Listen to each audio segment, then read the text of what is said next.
local environmental problems, regional problems like acid rain. Now we've got a whole new category of global or strategic problems, which include the hole in the ozone layer, which now could appear above the United States, global climate change, the destruction of the rainforests at a rate that means they'll be totally gone in another few decades unless we stop, the pollution of the oceans and the atmosphere, and the like. I almost forgot about the hole in the ozone layer.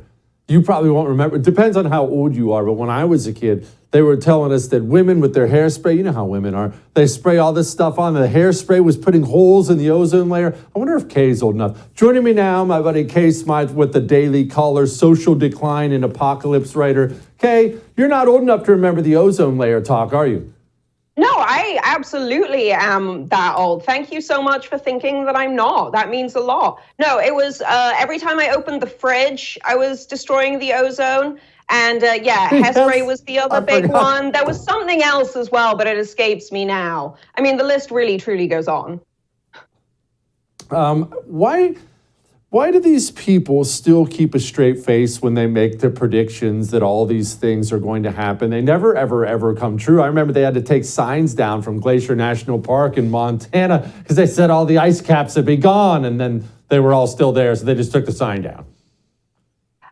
Listen, a lot of people make a lot of money off the manipulation of climate change rhetoric.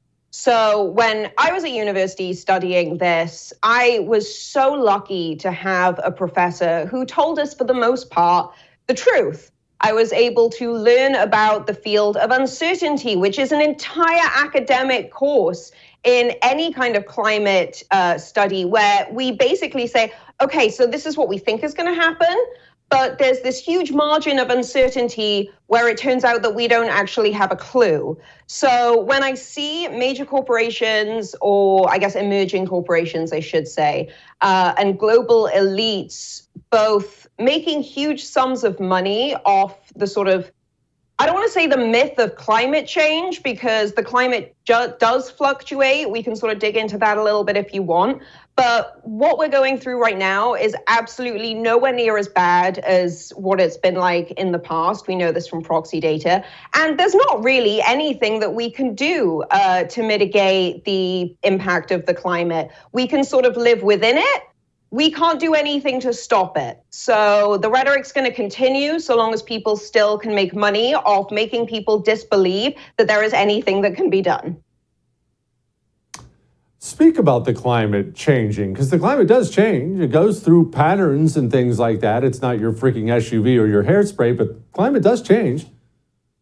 It does change. Oh, Jesse, thank you so much for asking me this. I never get to talk about this stuff. So basically, the way that climate has changed throughout history, and when I say history, I mean well predating what we think of as modern civilization. So, for example, let's go back about 11,800, 12,600 or so years ago, when the planet went through this period called the Younger Dryas, which was a rapid moment of fluctuation. And when you look at proxy data and graphs of this time period that represent what the climate was doing, I'm sorry, my cat loves when I talk about climate stuff. I apologize.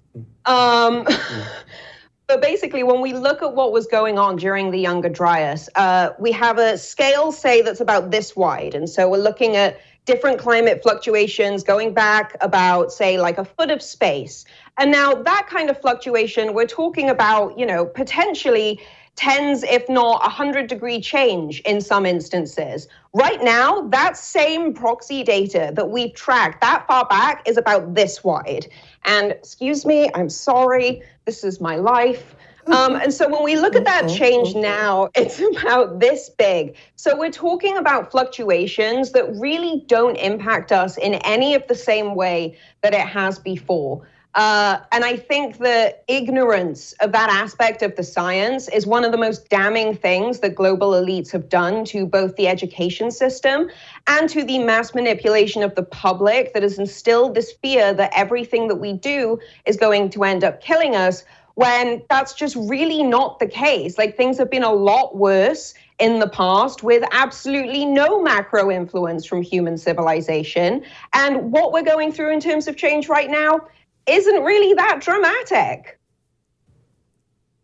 Is it ignorance, Kay, or is it something more nefarious? Because it sure seems more nefarious to me. They don't seem ignorant at all. They seem like they know what they're doing. They know it's all a lie, but they do it anyway for money and power and to look important and feel good about themselves. I think you're right, Jesse. I think it is something more nefarious. I go back and forth on this because in some instances, I look at the data and I think, okay, there's no way to really refute this. Like, we've been lied to as a public about what climate change actually is. But then I've also met people who work in politics, and I talk to a lot of people who do politics. And I think most of these people aren't actually smart enough to pull off a manipulation like this on purpose.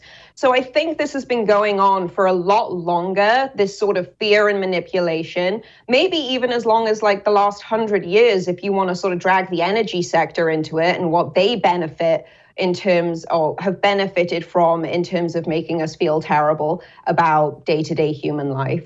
But what I think this really comes down to, Jesse, is that we've become so exceptionally greedy as a civilization that we literally cannot keep up with the demand for things that we don't really need. The global elites know that, so they're probably thinking, okay, we have two ways to deal with this. If we want to keep up with the current level of control and modernity, we can either scare people into living limited lives, which would essentially hand over control or more control to these global elites to do with what they want, or they can just systematically start getting rid of a bunch of us. And I think that both things are probably true.